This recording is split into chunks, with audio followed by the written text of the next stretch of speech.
Now, with COVID, we have pulled 10 years forward, maybe more. I don't know. Like it's like we are now living in that future Right. that I think we all saw.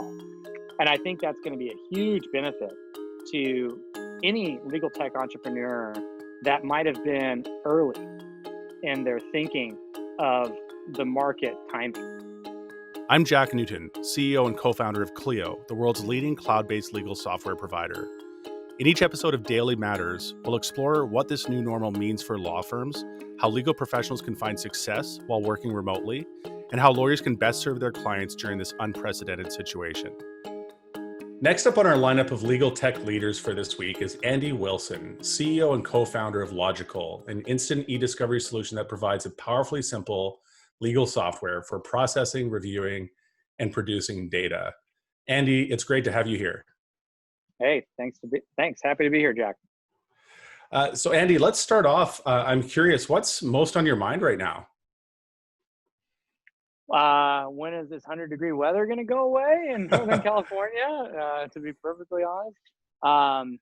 Well, I think as it relates to business, some things that are on my mind are the impact of COVID on the court system, because we have a significant percentage of our customers are law firms, and then, a significant percentage of them are in the SMB market, small sub 10 attorney law firms. So I've been thinking a lot about that, talking to customers, trying to understand like what they're going through, seeing if we can help on the product side. And then my team, what are they doing? What can we do to cope? Like we just rolled out a kind of a summer test program where we're doing half-day Fridays. Because what we found is most people are actually working more now that they're all, 100% remote. So, team and customers, those are the two big things. And one of the themes we've been exploring in the legal tech leaders theme this week, Andy, is just talking about how legal technology companies have pivoted to adapt to COVID-19, and if there's some lessons from those transitions that law firms might be able to learn from. And we found, of course, many technology companies have already pre-COVID-19 developed some amount of muscle around distributed work and work from home in some cases. Yeah. Can you talk to us a little bit about how Logikcull has adapted to the crisis and maybe what rhythms and tools and behaviors you were able to lean on that existed pre-COVID-19, and maybe what new muscles you've needed to develop since the crisis really struck? Yeah, well, I think there's a lot to unpack there, because it feels like we've done a year of work in like 2 months, It does feel that way, doesn't it? Yeah, and we're living in 2030. It's not 2020 anymore. I'm just, on my checks, I'm writing 2030. Unfortunately, this won't be able to be cashed, but yeah, everything has just been accelerated. So, looking at it from like the lens of the customer, what have we done to help our customers? One of our core values is put the customer first. So we typically take that as like, okay, where do we start? And mainly in the law firm market, we have corporate and government customers too, but start to think about like, what does this mean, for lawyers that are doing litigation and document review? What does this mean, when they're working from home? What kind of tools are they going to need? What kind of features are they going to need? What kind of like business model needs to be worked on? And where we came out from this was, now more than ever, this shift in our market specifically, like eDiscovery, the shift from centralized eDiscovery, which is the way it's always been. You kind of call the internal IT department or your third-party vendor, and they manage this very complex task of eDiscovery for you.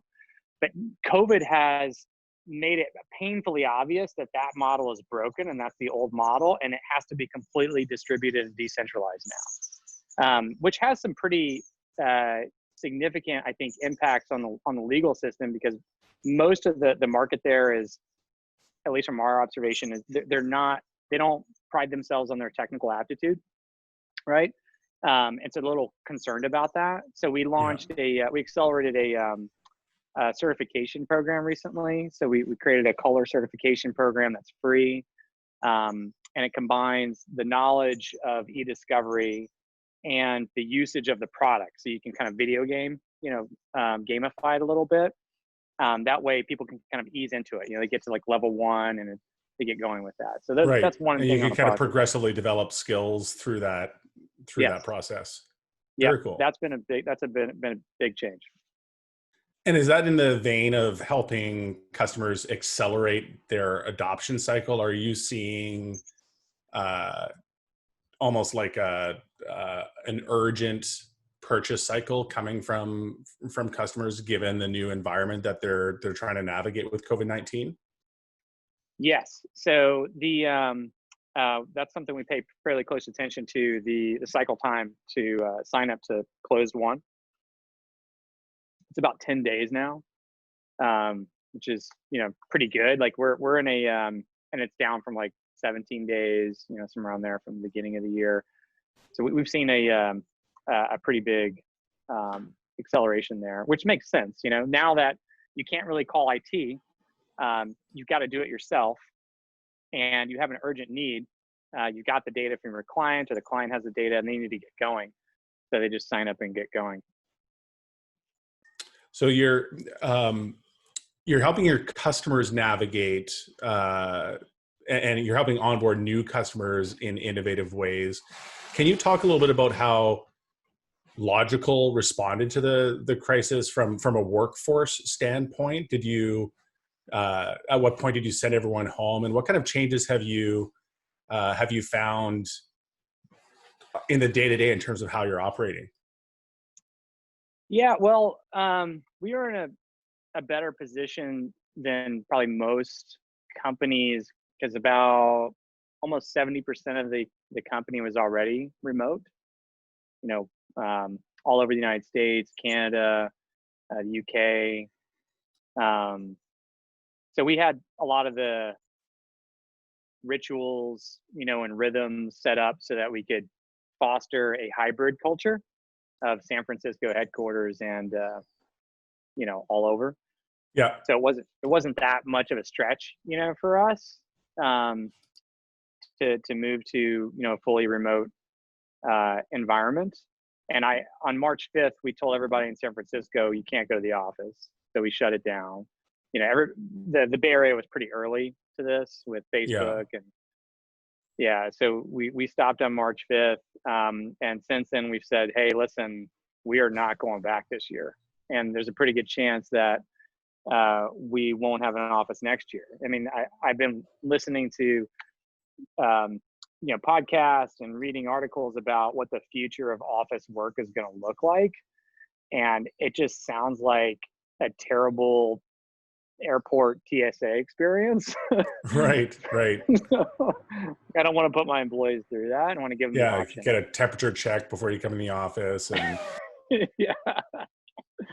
drop and cough. And it's like, no, this is terrible. No, this is a horrible employee experience for now, because the infrastructure just isn't there to do all this stuff non-invasively, right? I think as this kind of infrastructure evolves, where it's more non-invasive, more of it's digital. You have kind of a digital health card, and there's silent screening, that kind of stuff, and obviously a vaccine is going to help with this tremendously. I'm reluctant to go back to that old model. So you mentioned you had many of those muscles built around working with a distributed team and so on. For our listeners that maybe don't have the benefit of having operated in a distributed way in the past, do you have any advice or tips in terms of what running a distributed team looks like when you're doing it successfully, and maybe if you've accumulated any scar tissue and hard-earned lessons, what not to do? Yeah. So I would say the biggest change is you have to go to a writing first culture that's mostly asynchronous. And so what does that mean? That doesn't mean like everybody's slacking each other all the time, because that's an asynchronous, obnoxious part of working from home if you don't know what you're doing, because you really distract people and become less productive. So write first and do it in an asynchronous way. One of the things that we've done as an operating mech, and we've been doing it for years, because we've always had a hybrid approach here, is weekly newsletters by team or like important projects. So think of it like old school listserv, right? Like remember the whole Yahoo listserv that you could sign up Yeah. for? Yeah. Yeah. So the way it works, we operate on an OKR model here for planning, quarterly and annual planning. And each team has, their subset of OKRs.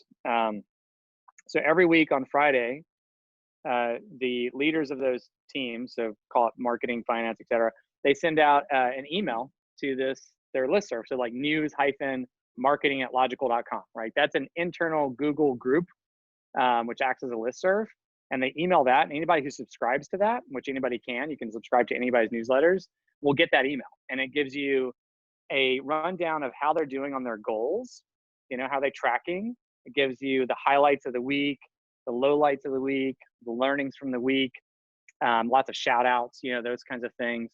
That is super helpful because everybody can subscribe to anybody's feed and be informed when they want to be informed. That's my biggest hack of all. And in terms of like what doesn't work, and Andy, sorry, just on that point, is that both at the team level and the individual level, or just at the team level?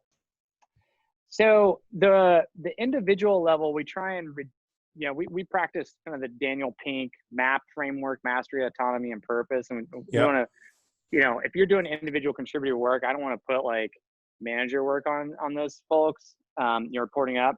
That said, some people do have to report out, right?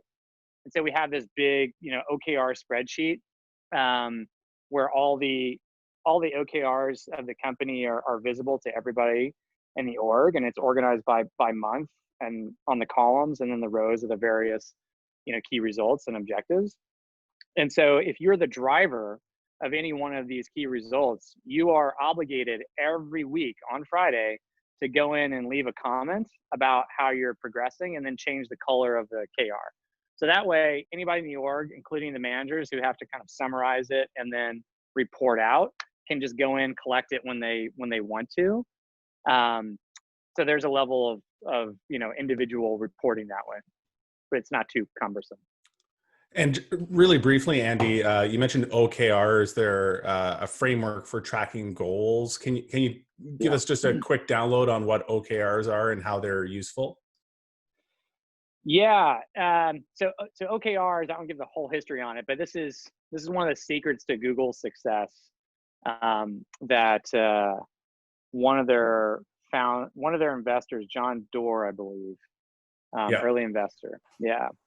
He's actually recently wrote a book on OKRs, which is okay. I wouldn't use that as a Bible, by the way. There's another guy out there that's done a fantastic job. Felipe Castro has written a really great book on the beginner's guide to OKRs. So OKR stands for objective and key result. So for instance, let's say, you wanted to get more customers, like that's the objective. Like, okay, let's get more customers of this type, right? Well, okay, well, how are you going to achieve that? What's the actual metric that you're going to move? And that might be something like, well, increase the conversions on this landing page from X to Y. Well, that would be a key result, right? So you start with a baseline. Hopefully you have like a baseline number, a metric that you're trying to improve. And then you guess at like what this could be. So like, okay, we want to go from X percentage to Y percentage. That's a good key result. Marissa Mayer has a good quote that if it doesn't have a number, it's not an OKR, something like that. And that's the common mistake I see people make with OKRs is that they basically pull up initiatives like launch podcast by, such and such date. That's kind of a project level. It's a click below. You're going to have a ton of initiatives, but it's not super valuable from like a tracking perspective. And the concept of key results that ladder into those objectives are quantifiable. That's the measurable part. And that's really, I think, at the heart of OKRs. You've got almost a visionary objective and then some really quantifiable and objectively measurable key results. Exactly. And it works. When it works beautifully because it's all bottoms up driven for the most part. on the shit that matters, right? I don't know if you can curse on this podcast. You guys can edit Yeah, that out. we're rated E. Excellent. All right, well, that's gonna fly. So you know, what we've seen is when you have a really good, clear objective, which is kind of like a mission, you know, mission or vision, and everybody understands it, then you can say, hey guys, what can you do to help us get there? And then they come up with all these ideas and projects, and then you approve them, and then boom, there's more autonomy, there's more ownership, and shit just gets done faster and at a better quality than us just saying like, do these things, you know? Yeah, we use OKRs at Clio as well, and likewise have found them to be really powerful. But they're actually really hard to get right, and it's actually a lot of, I would say, organizational change and change management and seeing OKRs adopted successfully, and then doing OKRs properly. And I think this is actually a constructive struggle because you're kind of front loading the work rather than figuring out you didn't have the clarity you needed, way too late. But doing OKRs really well and putting the effort into getting those OKRs right can be really, I think, clarifying and something that a lot of law firms could benefit from. So those are some great tips. We talked about OKRs. We talked about developing a writing culture and the idea of asynchronous communication, which is all, I think, really almost foundational to successful remote works. Some kind of goal tracking system. Everyone knows what you're focused on. Some kind of system of aligning your resources and laddering up to a bigger overall goal. And then communication tools, making sure everyone knows what's going on. And I think importantly, that doesn't need to be done in a stand-up synchronous meeting that we're all so used to. And that's maybe the most uncomfortable thing for law firms, I think, is moving away from so much of what used to be in-person communication. If you can't see them working, how do you know they're doing anything? Right. Exactly.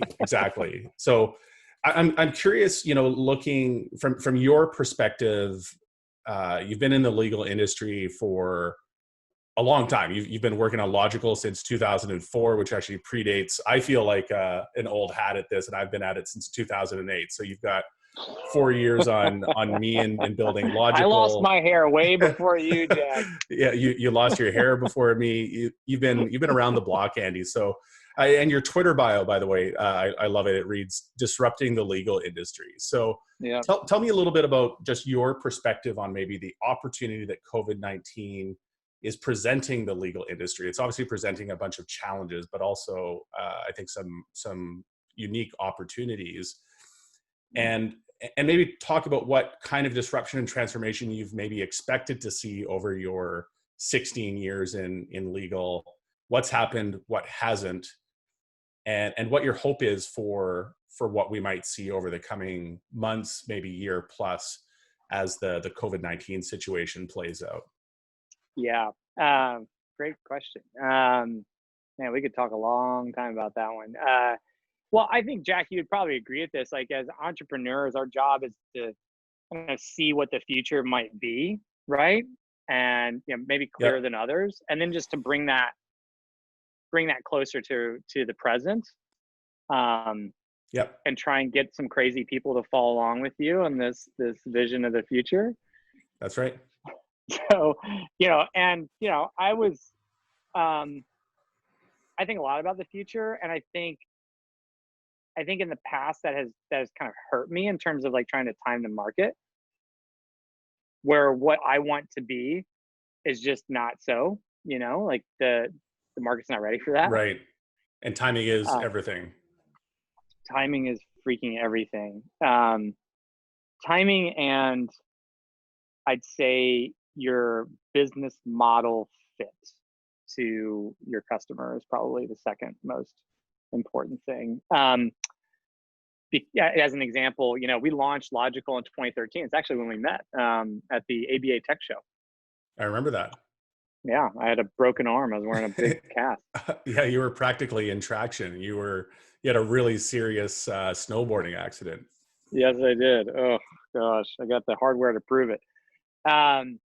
So, the company's history does go back to 2004, but we weren't a software as a service company then. We were a kind of like a high-end tech consultancy, for big stake litigation with very large clients, like large US banks and huge law firms, government agencies, a lot of money involved.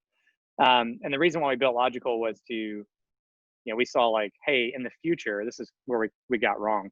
Like, in the future, this just doesn't make any sense. There's no way that someone's going to pay me $1 million to do what a computer's going to do. Like, this doesn't make any sense. Computers get cheaper and cheaper and cheaper, and humans get more and more expensive on the tech scale, at least.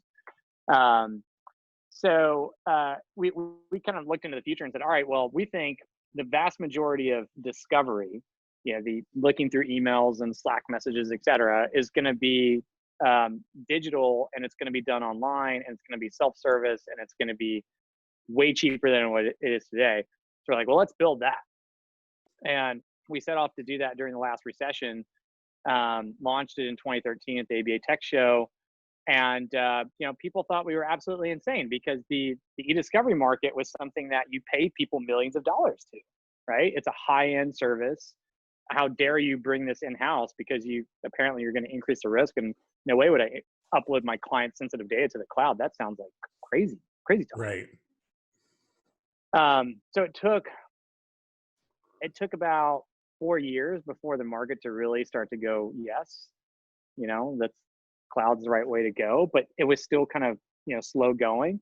Now with COVID, we have pulled 10 years forward, maybe more. I don't know. Like, it's like we are now living in that future right. that I think we all saw.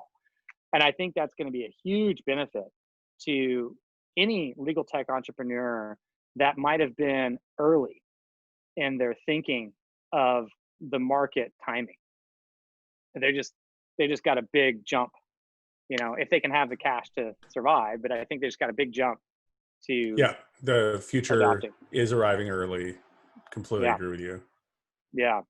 So, and we're seeing that. I'm sure you guys are seeing that. It's like we had, as an example, like pigs are flying right now. Like there's a 1,000-person Texas-based mid-market bank, right?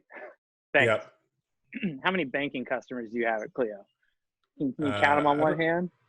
I don't know if we have any banks, to be honest. There you go. Yeah. Well, we've talked to all the big guys because we used to work with them on, highly sensitive large matters. And they've always told us to go pound sand, because they're not fans of the cloud. Well, now they're starting to knock on the door like, hey, you know what? This seems like a good idea. So we just signed up this, 1,000-person company in Texas because they're all distributed, they're all remote, and they need to get their work done. So if that trend continues, man, it could be a very interesting next couple of years for legal tech companies. So it sounds like on some fronts you're seeing accelerated adoption. We're seeing the industry jump ahead by a decade or more in terms of its adoption of technology, and I would certainly agree with that at a high level. I'm curious on the other side, are there opportunities that you see that law firms are not fully embracing the way that perhaps they could or should to best set themselves up for success and for successfully exiting this pandemic and hopefully positioned stronger than when they entered it? Yeah. Well, looking at it from like the client's perspective, we have about 40% of our customer base is non-law firm. So we get to hear, from them what they want out of their law firms. They want a modern approach to doing business, plain and simple, right? Yep. And so that, the cloud services kind of check the box on so many of those things, cost effective, fast, a modern user experience, et cetera. And I think for lawyers at law firms, I think there's a pretty big opportunity to cut out middlemen where they exist in the old world, and to try and capture some of that that kind of lost billable time. I'll give you an example, like on the discovery side, but this is true for anything. I mean, law firms they act as like a general contractor for these matters, right? They have to kind of pull in all the different pieces Right. of the puzzle to complete the job for their clients, because very few law firms are full service, like the big ass, AM Law 100s. Most of them need to pull in third parties. And so a lot of these third parties are available as self-service tools, where they can kind of cut out the middleman and then better service their client and capture more of the billable time that's been lost in the kind of third party market. So I'll give you just the most recent example. We saw in a court filing, one of our customers, it's a 3-attorney firm based in Kentucky. They captured, no joke, $60,000 in time that they billed for, because they did their own eDiscovery. Historically, that would have been outsourced to an eDiscovery provider, and they would have billed for that time, and that would have been eaten by the client. But they were able to bring that in-house because of that. And I'm sure there's countless other opportunities just like that. Interesting. And in that case, they're probably able to deliver the service to the client for less cost, but also make more money themselves. So it's kind of a classic example of, being able to cut out a middleman and actually create a win-win for the client and the law firm. Yes. And that's what I think this is just accelerating all that. Like all these old school, and the legal industry is rife with this stuff, these kind of like antiquated ways of getting legal work done. There's so many other tools available now where maybe you can't get 100% of it done. There's always going to be the bespoke matter that requires a level of expertise that software just can't provide. But I think the majority of it, you can probably just use some service. And to your point, like, it's cheaper, and you will probably bill more time. And you're reporting, the legal trends report, I can't remember what it was in terms of realization rate, but I want to say less than 2 hours a day.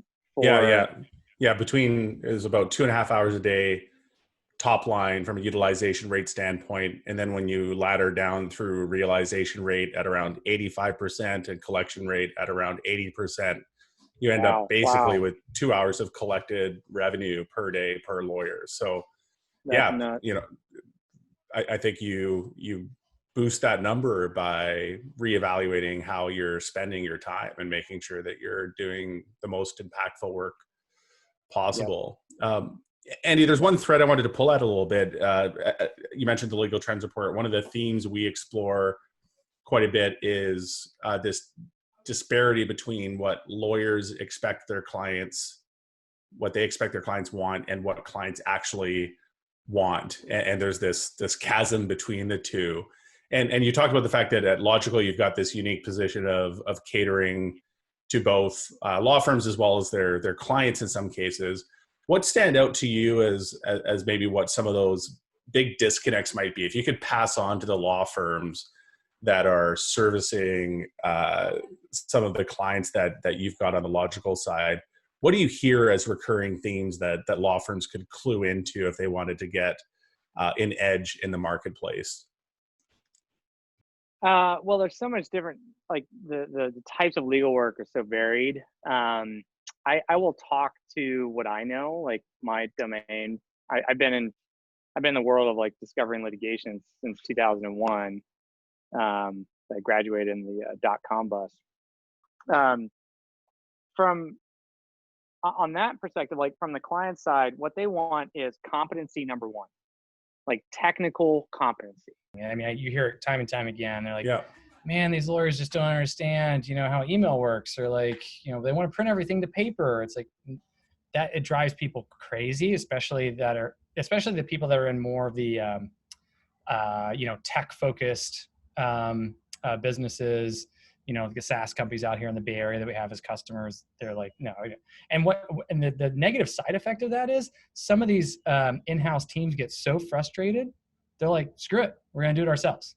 Like, we're just going to figure it out ourselves because our law firms are not bringing us the technical competence that we need to get these jobs done, which is then, of course, cutting out potential work from the lawyers. So there is a significant advantage for the lawyers that understand, in our world at least, they understand the ins and outs, not on like a super technical level. You don't need to be a computer scientist or anything, but the ins and outs of eDiscovery and how it works, and the right questions to ask and how to operate these tools.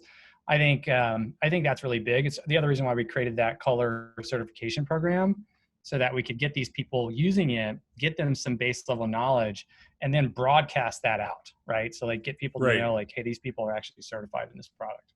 Like a Clio certification, same thing. Right.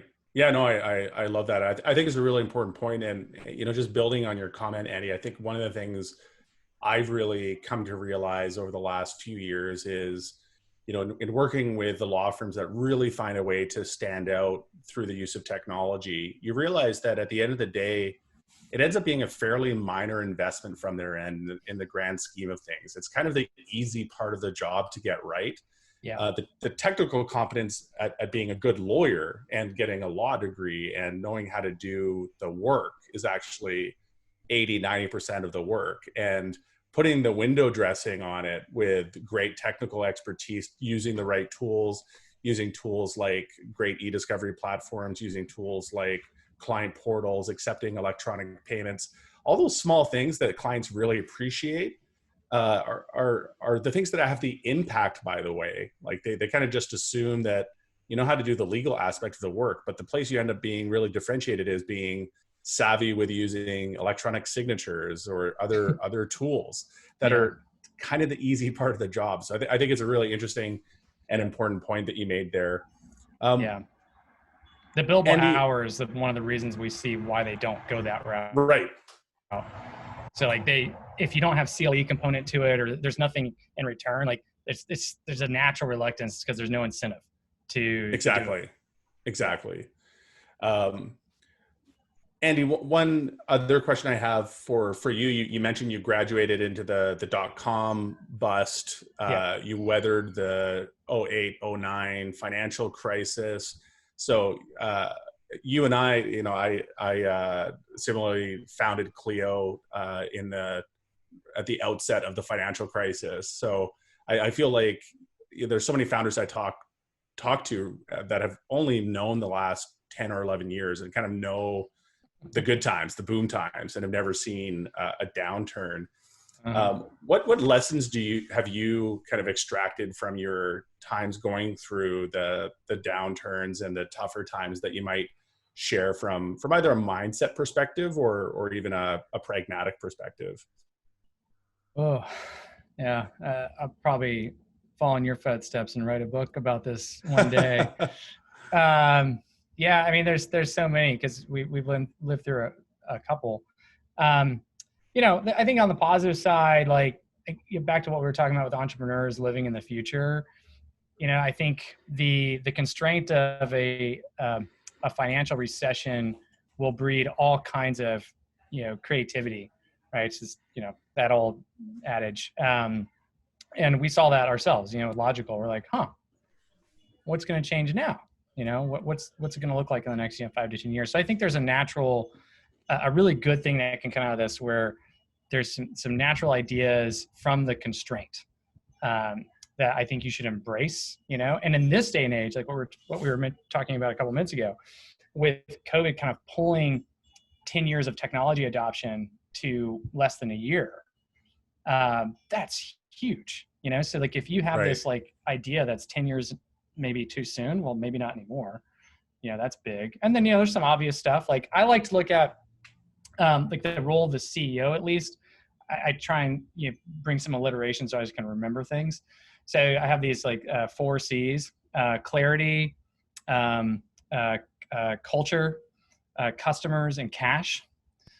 And in times of distress, I've kind of moved those things around a little bit. Like, okay, cash kind of moves up to the top, right? It's like, okay, we gotta conserve cash, be prudent about this stuff, but at the same time, we need to bear hug our customers. So like, let's put customers as number 2, and then number 3 is like vision, all that shit, like down the road, clarity of vision. And of course, culture is really important. But those are, some basic learnings I have. And you kind of adjust these things as you see fit based on where you are in the market. Yeah, that's interesting. There are four things that are always important, but being really aware of what is the stack rank of these four things based on current conditions, and where might you be willing to make a sacrifice in service of one of the other priorities. Yeah, they're always pulling on each other. Yeah, there's trade-offs all the time. Yeah. And Andy, when we've talked to entrepreneurs about technology and legal tech in particular, one of the themes that we talk about is how legal tech can impact access to justice. And it's a topic I'm really passionate about. And I'm curious to hear your perspective on legal technology in general, and maybe Logikcull in particular, how you see them fitting into the access to justice equation overall.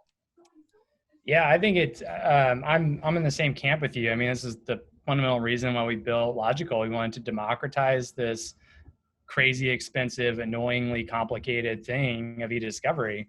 And the reason for that wasn't just the technical challenge behind it, which was pretty freaking difficult. But it was just the unfairness that occurs, in the marketplace, like those that have, especially in this digital world we now live in, can afford it. But those that don't have it, they can't afford it. And why is that? Well, these middlemen out there and these tools are way too expensive to procure. They're way too expensive to use. Maybe they're too complicated, those kinds of things. And so that's naturally going to push people away from the market that could need those tools. So that was the fundamental reason of building Logikcull, is to democratize this process of discovery, which we looked at and said, well, if people can't get access to data, if it's true that data is the future of deciding these cases, right? Because everything's going to be online, and people can't get access to it because it's too expensive or too complicated, well, then that's going to create a serious divide in the market. So let's fill that. Let's build something that's easy to use, accessible from anywhere, and obviously affordable. You kind of have to check that box.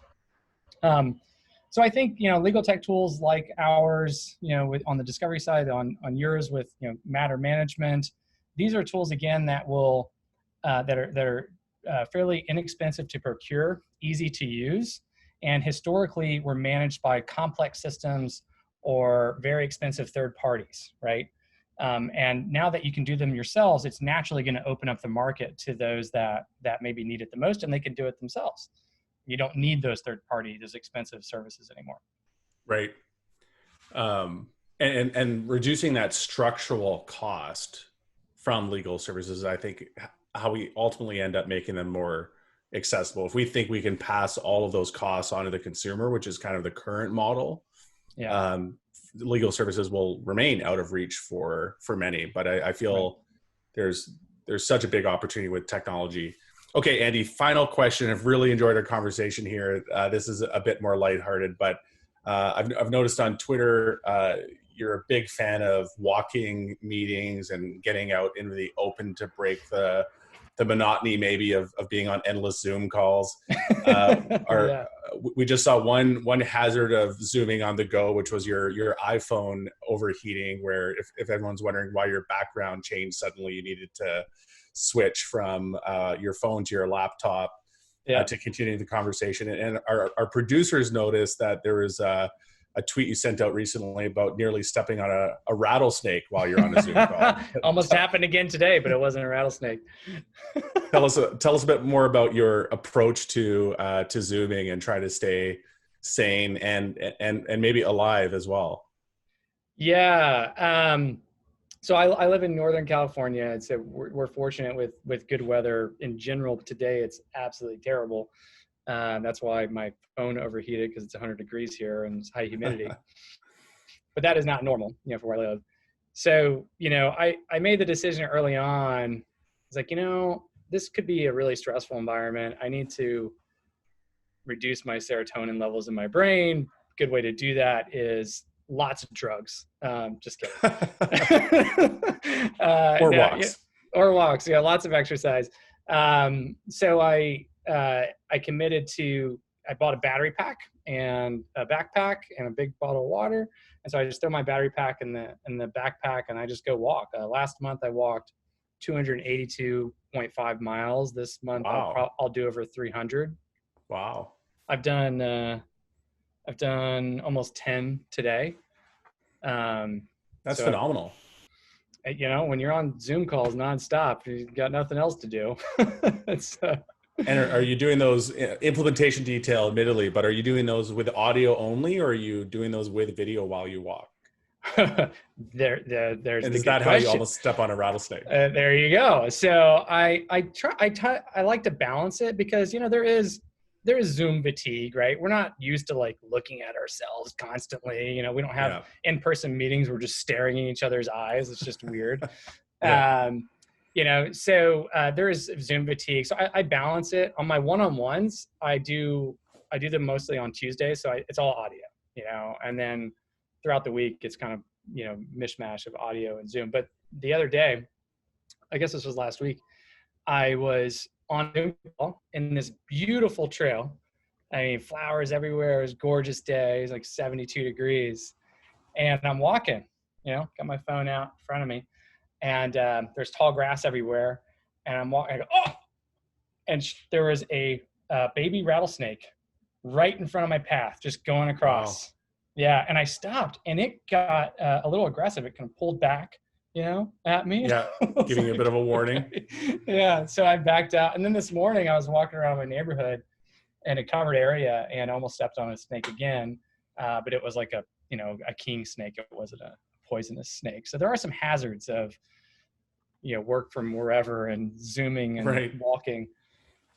All right. Well, thanks for sharing that. Really enjoyed our conversation, Andy. Stay safe out there. And I mean that in all ways possible.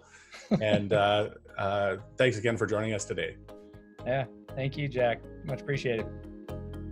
Thanks for joining us on Daily Matters today, a podcast from Clio. Rate and review wherever you get your podcasts and subscribe so that you never miss an episode. Daily Matters is produced by Andrew Booth, Sam Rosenthal, and Derek Bolin, and hosted by yours truly, Jack Newton. Thanks also to Clio, the world's leading cloud-based legal technology provider, for supporting this podcast. If you'd like to learn more about Clio, please visit clio.com.